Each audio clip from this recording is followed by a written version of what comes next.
In this tutorial, we're taking a look at this image and how we're going to light it. We're going to run with one flash on top of the camera, which I'm using the Godox X1T trigger, which also has a hot shoe on top of it, so I can just lock my Godox V1 flash on top of the camera right there. So now I'm always lighting around the camera, and then I will go around and do my separate flash pops with my Godox 8200. So this is going to give you plenty of power. You're going to be able to blend your flash images together seamlessly because you are lighting from the camera also.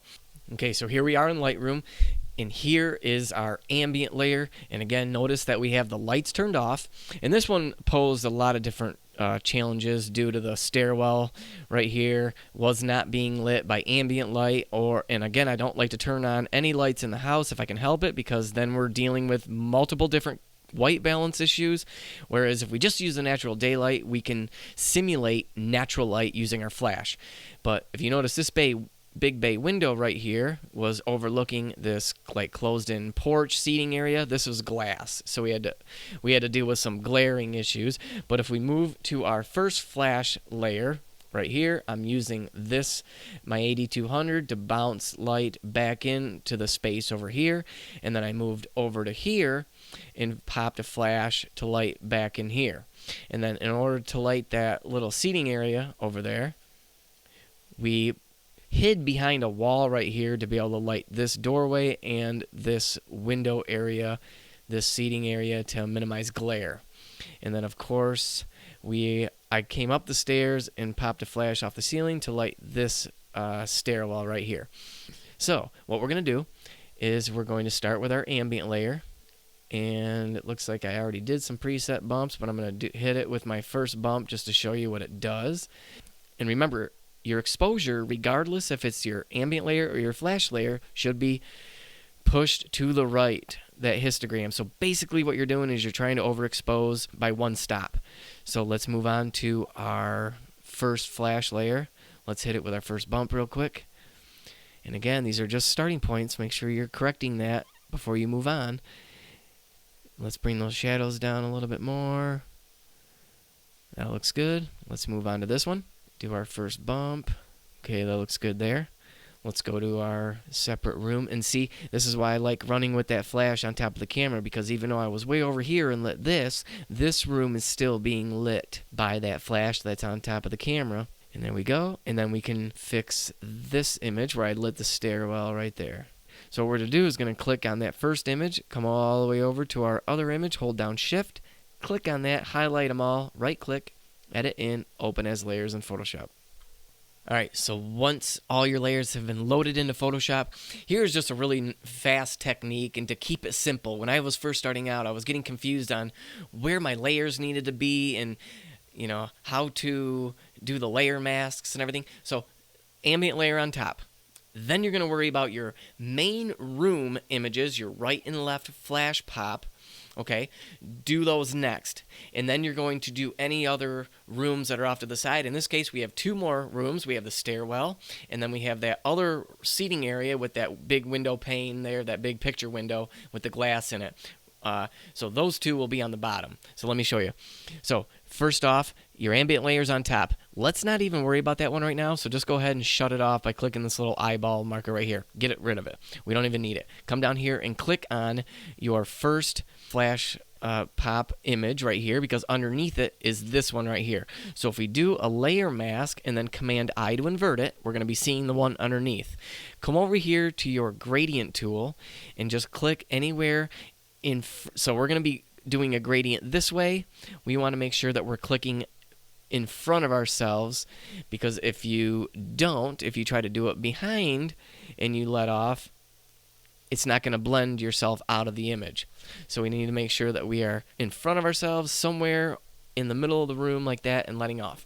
So now we have this part of the room blended with those two flash pops, and now we can work on the next image, which is going to be this one. So what we need to do is make sure that you have that one selected, which is going to be this one right here, because the one above it is the other flash pop. So these two are the right and left flash pops to light this main room.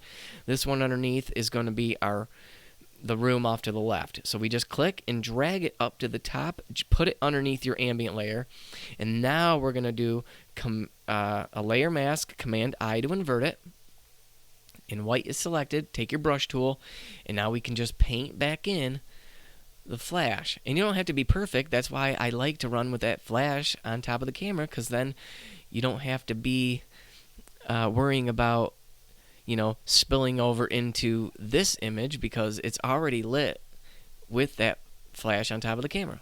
And you just keep painting that in. And again, don't worry about the flash hotspot on the ceiling there. We're going to be able to correct that with the ambient layer. There we go. Same thing is with the stairwell right here. We'll take the last image and just drag it up just underneath the ambient layer. Same thing. Layer mask, Command I to invert it, and then just brush in that light. And of course we have a shadow here that's not supposed to be there. And again, this is where I like to correct with the ambient layer, because if this light was on and we tried to blend that shadow out using the ambient layer, we get color casts all over this wall. Same thing with this light in here, or this lamp sitting here. You would just have 3 or 4 different areas in the image where you would have, you know, that tungsten, yellow, orange color cast all over the ceiling. But since we shut the lights off, we don't have to worry about that problem. So now this is our ambient layer. Go ahead and turn that back on. And I just love to take and blend that ambient layer down to 50%. In most cases, that'll work. In this situation, it is not going to, because we want to be able to completely use 100% of the ambient layer for this wall right here to get rid of that shadow that is created from our flash. So what we can do is just make sure the opacity is 100 and do a layer mask, Command I to invert it, and take your brush tool, and now we can start just going around and painting back in ambient where we want. Notice my flow up here is at 6%. Your hardness should be at 0. That's why, that way it feathers nice. And again, if you screw up and put too much ambient in, just make sure you switch it over to black and you can paint back in the flash. And that's what I want to do on this window, because this is actually glass right here, which was creating a bunch of glare. So we want to make sure that we paint back in the flash. That was what we used to help that. Now we can make our brush tool smaller from doing the left bracket on your keyboard, and we can paint out that shadow behind that cabinet right there. And keep that at white. Right bracket makes it bigger, and we can just start painting back in that natural light. And then now watch, we can get rid of that shadow completely. And of course, there we go. There is the natural shadow from that. And we can get a natural glare on that floor. And that's why I like to run with 6%, because we can just slowly just introduce that ambient light back in as much as we need to without getting the full amount of ambient. Keeps it really clean. And again, fixing the shadow up there where the flash was coming through.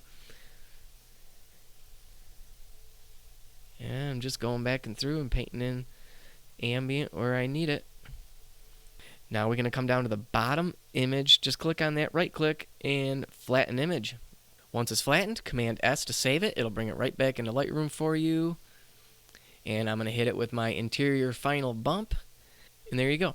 Let me show you one more image, which now that I'm running, and I suggest you do too, is using a circular polarizer. And make sure you get the one that actually the same size as the one that for your lens. And what a circular polarizer does is it controls certain aspects of your image to pull glare out of the floor or out of TVs. They're used a lot of times for auto or car photography to pull glare out of the side of to pull reflections out of the side of a car. But they also work great for real estate. So let me show you an example. We're not going to go through the whole editing process, but I want to show you the difference between using a circular polarizer and not using a circular polarizer. All right, so here's a prime example of not using a circular polarizer. This is just the ambient shot. Notice the harsh glare coming from that window hitting this floor right here. And this is the same image, just turning my circular polarizer, pulling that glare right out of there. Leave me a comment below if you have any questions on this. We'll see you in the next video, guys. Bye-bye.